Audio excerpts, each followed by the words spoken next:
గతంలో అమరావతిలో వేసిన రోడ్డు చిప్స్ ఎత్తుకెళ్ళిపోవడం మనం చూసాం. ఇసుక పట్టుకెళ్ళిపోవడం చూసాం. కాంక్రీట్ రాళ్ళు అవి కూడా పట్టుకుపోయారు. అయితే మనం అందరం చూస్తున్నాం, ఐరన్ కూడా పట్టుకెళ్ళిపోయారని వార్తలు కూడా విన్నాం. అయితే ఇప్పుడు కొత్తగా బుగ్గన రాజేంద్రనాథ్ రెడ్డి గారు తన కాన్స్టిట్యున్సీలో తన గెలవడం కోసం, అంటే రాష్ట్ర వ్యాప్తంగా ఈ యొక్క నీటి క్రైసిస్ అనేది ఉంది. ఖచ్చితంగా ప్రతి ఇంటికి తాగునీరు అనేది చాలా అవసరం. అయితే ఈ తరుణంలో బుగ్గన రాజేంద్రనాథ్ రెడ్డి గారు, మరి ఆయన ఆర్థిక శాఖ మంత్రి కదా, ఆయన స్పెషల్గా రాసుకున్నాడేమో తన నియోజకవర్గానికి ఒక 300 కోట్లు ఖర్చు చేసేసి ఇంటింటికి పైప్ లైన్ ఇచ్చి ఏదో రకంగా ఓట్లు దండుకోవాలనే ప్రాసెస్ ఏదో ఆయన ప్లాన్ వేసుకున్నాడు, తప్పులేదు.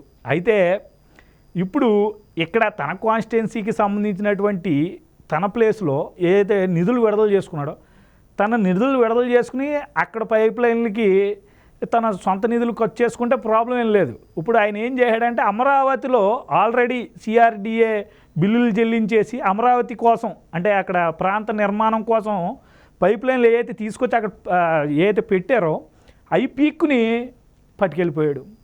అంటే నేను ఎందుకు ఇందాక చెప్పానంటే చిప్స్ ఇసుక ఇవన్నీ కాకుండా ఇప్పుడు పైప్ లైన్లు కూడా పట్టుకుపోతున్నారు వాళ్ళు. అసలు ఎలా చూడాలండి? అసలు ఇంత దారుణం ఏంటంటే, ఎలా పడితే అలా అమరావతిని నాశనం చేయడానికి ఇప్పుడు దాకా వాళ్ళు వేస్తున్న ఎత్తులు చూస్తుంటే ఇళ్ల స్థలాల పేరుతో కానీ ఇటీవల కాలం కూడా ఏదో ప్రాసెస్ చేశారు అమరావతిని ఏదో రకంగా డిగ్రేడ్ చేయడానికి. అంటే ఎవరైతే అప్పుడు రిజిస్ట్రేషనల్ ప్రాసెస్లకు సంబంధించి కూడా అప్పుడు ల్యాండ్ పూలింగ్, ల్యాండ్ ఎక్వైజేషన్ ఏదో జరిగిందో అది కూడా ఇష్యూ అయింది ఇటీవల కాలం. సో ఇంక ఏదో ఒకటి చేసి ఇది అసలు రేపొద్దున నేను లేనప్పుడు కూడా ఖచ్చితంగా ఇది నాశనం అయిపోవాలి, రేపు నేను ఓడిపోయినా సరే అనే ఫీలింగ్ ఈరోజు జగన్మోహన్ రెడ్డి గారు ఉన్నట్టు కనిపిస్తుంది.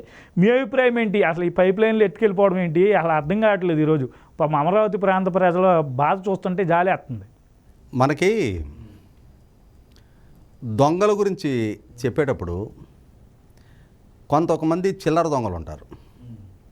వాళ్ళు ఏంటంటే ఏదో ఆకలి బాధతోటి మనం ఇళ్ళ బయట పెట్టున్న బకెట్లు, బయట వైపు పెట్టున్న లైటు బల్బులు, ఆరేసున్న బట్టలు, చెప్పులు, ఇట్లాంటి చిన్న చిన్న దొంగలు ఇళ్ళు. తర్వాత జేబు దొంగలు ఉంటారు కొంతమంది. వాడు తొండ ముదిరితే ఊసర వెళ్ళి వద్దు అన్నట్టుగా ఈ స్థాయి దొంగతనాలు బాగా అలవాటైపోయిన తర్వాత గజ దొంగలకు మారుతారు. ఇక ఆ తర్వాత బందిపోట్లు. వీళ్ళెవ్వరూ సారిపోరు రాజకీయ నాయకుల దెబ్బకి. వాళ్ళ రాజకీయ నాయకులు అంటే మొత్తం అన్ని పార్టీల నాయకుల్ని కూడా ఘాటం కట్టలేం మనం. వైసీపీ పార్టీ నాయకులు, ఆంధ్రప్రదేశ్ రాష్ట్రంలో పాలన చేస్తున్న నాయకులు, వాళ్ళు ఇవాళ అమరావతిలో దొంగలు పడ్డారు. 2019లో జగన్మోహన్ రెడ్డి గారు అధికార బాధ్యతలు చేపట్టిన నాటి నుంచి ఇందాక ప్రస్తావించినట్టుగానే ఒక విశృంఖలత్వాన్ని అమరావతి మీద ప్రదర్శిస్తూ వచ్చారు. ఎంత ధైర్యం కాకపోతే వాళ్ళు ప్రభుత్వంలో రాజధానిలో కూర్చొని పరిపాలన చేస్తా ఆ రాజధానికి సంబంధించి ఫార్మేషన్ అయ్యి ఉన్న రోడ్లని తవ్వుకొని తీసుకెళ్ళిపోతుంటే పోలీసులు ప్రేక్షక పాత్ర వహిస్తారా? అక్కడ నాయకులు అండదండలు లేకుండానే ఈ దురాగతాలు సాధ్యమైందా? నేను అందుకే చెప్తున్నా, బందిపోట్లు కన్నా కూడా ఈ నాయకులు ప్రమాదకారులు. ప్రజాధనాన్ని బాహాటంగా లూటీ చేస్తుంటే మనం ఇదే నాయకులు ప్రకృతి వనరులను లూటీ చేయడం చూస్తూ ఉన్నాం మనం. ఈ మధ్యకాలంలో సోమిరెడ్డి చంద్రమోహన్ రెడ్డి గారు మా జిల్లాలో క్వాడ్జ్ మైనులో దొంగలు పడ్డారయ్యా, అనుమతులు లేకుండా ఇవాళ లారీలు క్వాడ్జ్ తరలించుకెళ్ళిపోతున్నారు అని చెప్పని అక్కడే నిద్రలు కాసి ధర్నా చేసిన తీరు చూసాం. దూలిపాల నరేంద్ర గారు ఆయన నియోజకవర్గంలో గ్రావెల్ అక్రమ క్వారింగ్ జరుగుతుంది అని చెప్పని ఆయన అక్కడ ధర్నా చేసిన తీరు చూసాం. ఏ జిల్లాలో చూసుకున్నా ప్రకృతి వనరుల లూటీ ఈ రకంగా ఉత్తరాంధ్రలో జరిగింది. అప్పుడు అసలు శ్రీకాకుళం నుంచి అనంతపూర్ దాకా ఏ వనరులు చూసినా లూటీకి పాల్పడ్డారు. ఇటువంటి సందర్భంగా ఇవాళ అమరావతిలో సిఆర్డిఏ ద్వారా అక్కడ తాగునీటి సౌకర్యం కల్పించడానికి రాజధాని నిర్మాణంలో కాంట్రాక్ట్ పొందిన మెగా ఇంజనీరింగ్ సంస్థ 5 సంవత్సరాల క్రితం పైపు లైన్లు తెప్పించింది. అవి రోడ్డు పక్కన పరిసి ఉంటాయి. సీడ్ యాక్సెస్ రోడ్డు వెళ్తుంటే మనకు రోడ్డు పక్కన పెద్ద పెద్ద పైపులు పరిసి ఉంటాయి. ఆ పైపులకి సిఆర్డిఏ ఎప్పుడో బిల్లు చెల్లించేసింది. అంటే అవి సిఆర్డిఏ ప్రాపర్టీ. ఇప్పుడు అది అమరావతి రాజధాని నిర్మాణం కోసం సిఆర్డిఏ ద్వారా చెల్లింపు చేసిన పైపులు అవి. వాటిని ఇదే మెగా ఇంజనీరింగ్ సంస్థ బుగ్గన రాజేంద్రనాథ్ రెడ్డి గారి నియోజకవర్గంలో వాటర్ గ్రిడ్ ప్రాజెక్టు ఆ కాంట్రాక్ట్ తీసుకుందంట.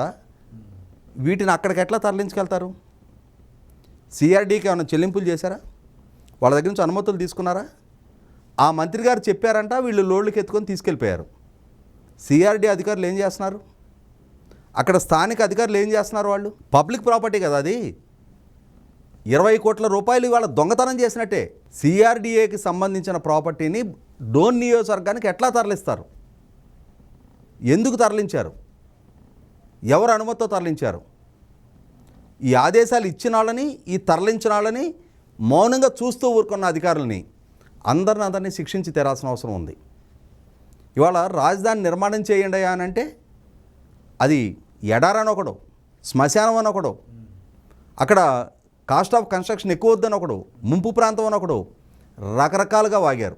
వీళ్ళు అధికార బాధ్యతలు చేపట్టే నాటికి ఆ రోజు ఉధృతంగా పనులు జరుగుతూ ఉన్నాయి. ఒక పండగ వాతావరణంలో పనులు జరుగుతూ ఉన్నాయి. ఎల్ఎన్టీ వాళ్ళు, షాపూర్జీ పలంజీ వాళ్ళు వేల మంది కన్స్ట్రక్షన్ కార్మికులతోటి రేయింబోగాళ్ళు పనులు చేస్తూ ఉన్నారు. ఆ పనులు మొత్తం స్తంభింపజేశారు.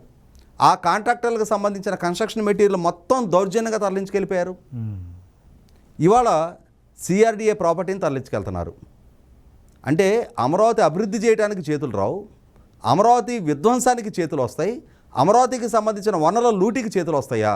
ఇవాళ అమరావతి ప్రాంత ప్రజలను అవమానపరుస్తారు, ప్రజల మీద దాడులు దౌర్జన్యాలు చేస్తారు, మార్ఫింగ్ ఫోటోలు మార్ఫింగ్ వీడియోలతోటి వాళ్ళ వ్యక్తిత్వానికి పాల్పడతారు. రాష్ట్రానికి రాజధాని లేని ఒక దుస్థితి సృష్టించారు. వాళ్ళకు వార్షిక కౌలు ఇవ్వడానికి చేతులు రావు. గత సంవత్సరం మే నెలలో చెల్లించాల్సింది కౌలు, ఇంకొక నెల 2 నెలలు ఉంటే ఇంకొక మే వస్తుంది. ఇప్పటి వరకు వాళ్ళకి ఇవ్వాల్సిన కౌలు చెల్లించాల. ఎట్లా బతుకుతారు రైతులు? వాళ్ళ భూములు ప్రభుత్వానికి స్వాధీనం చేశారు. ప్రభుత్వ ఆధ్వర్యంలో భూములు ఉన్నాయి. వాళ్ళు వ్యవసాయం చేసుకోవడానికి ఆస్కారం లేదు. వాళ్ళ జీవనోపాధి మీకు సరెండర్ చేశారు. మీరిచ్చే వార్షిక కౌలు మీద వాళ్ళ జీవనం సాగించుకోవాలి. కానీ వాళ్ళకి వార్షిక కౌలు చెల్లించడానికి మీకు చేతులు రావా? వాళ్ళు కోర్టుకి ఎక్కి మీ దగ్గర నుంచి కౌలు తీసుకోవాలా ప్రతి సంవత్సరం? కోర్టుకి ఎక్కినా కూడా ఇప్పటికి ఈ సంవత్సరం ఇంతవరకు పరిష్కారం కాలేదా? కానీ అక్కడ వనరులు, అక్కడ పనులకి సంబంధించి తెప్పించిన పైపుల్ని లారీలకెత్తి ఏ ధైర్యంతో బుగ్గన రాజేంద్రనాథ్ రెడ్డి గారు ఆయన నియోజకవర్గానికి తరలించుకెళ్ళాడు? ఆర్థిక శాఖ మంత్రిగా ఉండి రాష్ట్రానికి ఇటువంటి దుస్థితి పట్టించినందుకు, ఒక ఆదాయ వనరుగా రాష్ట్రాన్ని అద్భుతంగా సమగ్ర రాజధాని నిర్మాణం జరిగినట్టయితే, ఒక గ్రోత్ కారిడార్గా, యువతకు ఉపాధి కల్పించే మార్గంగా, ఒక సంపద సృష్టికారకంగా ఉండాల్సిన రాజధాని నిర్మాణం చేయడానికి చేతులు రాలేదు. కానీ ఇక్కడ వనరులు నీ నియోజకవర్గానికి తీసుకెళ్ళడానికి చేతులు వచ్చినాయా? సిగ్గుపడాలి ఇటువంటి వాళ్ళు మంత్రులుగా ఉన్నందుకు, ఇటువంటి పాలకులను ఎన్నుకున్నందుకు ఈ రాష్ట్ర ప్రజలు కూడా. 100కి 100 పాళ్ళు బుగ్గన రాజేంద్రనాథ్ రెడ్డి గారి ఆధ్వర్యంలో జరిగిన ఈ లూటి, 100కి 100 పాళ్ళు చెప్తున్నా. సిఆర్డీఏ వనరులను ఎప్పుడైతే డోన్ నియోజకవర్గానికి తరలించుకెళ్లారో అది పట్టపగలు జరిగిన బాహాటపు లూటిగానే నేను పరిగణిస్తూ ఉన్నా. అనుమతులు లేకుండా ఇదే మెగా సంస్థ బరితెగించి ఇట్లాంటి పనులు చాలా చేస్తుంది. గతంలో ఇదే మెగా సంస్థకు సంబంధించి ఇంకొక ఆరోపణ కూడా రావడం జరిగింది, ఒక వైలేషన్కి సంబంధించి. రాయలసీమ డ్రాట్ మిటిగేషన్ ప్రాజెక్ట్ అని చెప్పని ఒక ప్రాజెక్ట్ ఉంది. ఆ ప్రాజెక్టు నిర్మాణాన్ని తెలంగాణ అభ్యంతరాల మీదకు నేషనల్ గ్రీన్ ట్రిబ్యునల్ స్తంభింపజేసింది. తెలంగాణ ప్రభుత్వం ఆ ప్రాజెక్టు నిర్మాణాన్ని కోర్టులో ఛాలెంజ్ చేసింది. ఛాలెంజ్ చేసిన తర్వాత ఆ ప్రాజెక్టు నిర్మాణానికి సంబంధించిన అనుమతులు లేవు కాబట్టి ఆ ప్రాజెక్టు నిర్మాణం కొనసాగించడానికి వీల్లేదు అని చెప్పని ఎన్జీటీ ఆదేశాలు ఇచ్చింది. ఆ పనులు కనుక కొనసాగించిన పక్షంలో అధికారులను జైలుకు పంపిస్తానని చెప్పని స్పష్టమైన ఆదేశాలు ఇచ్చింది. చీఫ్ సెక్రటరీ ఆ పనులు మేము టేకప్ చేయటం లేదు, మేము స్తంభింపజేసామని చెప్పని కోర్టుకి అఫిడవిట్ ఇచ్చాడు. అంటే ఏంటి అర్థం? అక్కడ ఆ పనులు టేకప్ చేయడానికి సాధ్యం కాదు కోర్టు తీర్పు దృష్ట్యా. కానీ కోర్టు తీర్పు ద్వారా స్తంభింపజేయబడ్డ ప్రాజెక్టుకి పవర్ ఫైనాన్స్ కార్పొరేషన్ నుంచి 950 కోట్ల రూపాయలు స్టేట్ గవర్నమెంట్ రుణం తీసుకొచ్చింది. అసలు పవర్ ఫైనాన్స్ కార్పొరేషన్ ఎట్లా ఇచ్చింది నిర్మాణంలో లేని ప్రాజెక్టుకి? అసలు రాష్ట్ర ప్రభుత్వం పవర్ ఫైనాన్స్ కార్పొరేషన్ తప్పుదో పట్టించి ఎట్లా లోన్ తెచ్చింది? ఒక వైలేషన్ అది. సరే, స్టేట్ గవర్నమెంట్ గ్యారంటీ ఇచ్చింది, డబ్బులు ఇచ్చారు, ఇవాళ కాకపోతే రేపు స్టేట్ గవర్నమెంట్ కట్టుద్ది అనుకుంటే, పవర్ ఫైనాన్స్ కార్పొరేషన్ కేంద్ర ప్రభుత్వ రంగ సంస్థ, రాష్ట్ర ప్రభుత్వ గ్యారంటీతో లోన్ ఇచ్చారు. ఆ డబ్బులు ఎక్కడికి రావాలి? ఖజానాకి రావాలి కదా, స్టేట్ కన్సాలిడేటెడ్ ఫండ్కి రావాలి. పవర్ ఫైనాన్స్ కార్పొరేషన్ నుంచి డైరెక్ట్గా కాంట్రాక్ట్ సంస్థ మెగా అకౌంట్కి వెళ్ళినాయి. స్టేట్ కన్సాలిడేటెడ్ ఫండ్కి వచ్చినాక మెగాకి వెళ్ళాలి. మెగాకి ఇచ్చుకోవాలి అనుకుంటే, బిల్స్ ఇచ్చుకోవాలి అనుకుంటే, డైరెక్ట్గా రాష్ట్ర ప్రభుత్వ కన్సాలిడేటెడ్ ఫండ్కి రాకుండా మెగా సంస్థకి ఎట్లా వెళ్తాయి బిల్స్? అంటే రాష్ట్ర వనరులు రాష్ట్ర ప్రభుత్వం మేఘా శాసిస్తుందా? రాజకీయ పార్టీలకి ఇటీవల కాలంలో 1000 కోట్లు ఫండింగ్ ఇచ్చాడంటగా.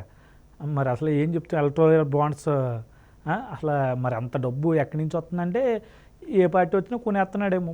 ఇవాళ రాష్ట్ర ప్రభుత్వానికి ఒక బిజినెస్ రూల్స్ ఉంటాయి. ఆ బిజినెస్ రూల్స్కి కట్టుబడి పరిపాలన జరగాలి. అది అతిక్రమించి పరిపాలన చేసినప్పుడు చంద్రబాబు నాయుడు గారి మీద తప్పుడు కేసులు బనాయించారు వీళ్ళ మీద జెన్యూన్ కేసులు పెట్టాల్సి వస్తుంది. ఎన్ని కేసులు పెట్టాలంటే అన్ని కేసులు పెట్టడానికి కావాల్సిన భూమికి వాళ్లే సిద్ధం చేస్తున్నారు. 100కి 100 రూపాయలు ఇవాళ మెగా ఇంజనీరింగ్ సంస్థ చేసింది ఒక పెద్ద తప్పు, బుగ్గన రాజేంద్ర రెడ్డి గారు దాన్ని ప్రోత్సహించడం అంతకంటే పెద్ద తప్పు.